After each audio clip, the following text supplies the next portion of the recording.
A posto!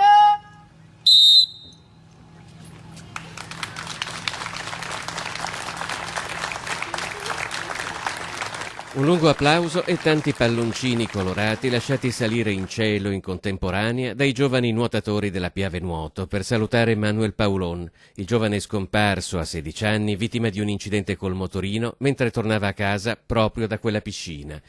I bambini e i ragazzi che condividevano con lui la passione del nuoto lo hanno voluto ricordare proprio qui, nel luogo che Manuel amava e frequentava, formando una grande M, la lettera del nome dell'amico che hanno perso, inviando in cielo coi palloncini messaggi per Manuel, stringendosi ai genitori del loro amico, ai quali hanno letto un messaggio di vicinanza in un momento così drammatico. È stato uno shock per tutti, e anche perché era veramente uno splendido ragazzo.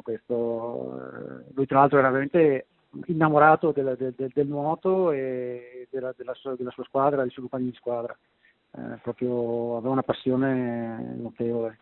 Infatti voleva fare anche l'istruttore di nuoto e prima e poi l'allenatore, quindi avrebbe voluto fare il corso istruttori a 18 anni, appena possibile, insomma, quindi il prossimo anno. Poco prima della tragedia aveva salutato qui i suoi compagni di nuoto e spedito un messaggio alla mamma, scrivendo che stava tornando a casa. Abitava a Meolo, aveva preso la patente appena venerdì scorso. Fatale un'uscita di strada in una semicurva di via Roma, finita contro la spalletta in cemento di un ponticello sopra un canale irriguo. Mancavano solo 200 metri a casa.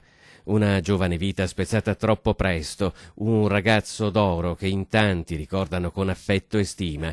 Il funerale si celebrerà sabato mattina alle 10 a Meolo.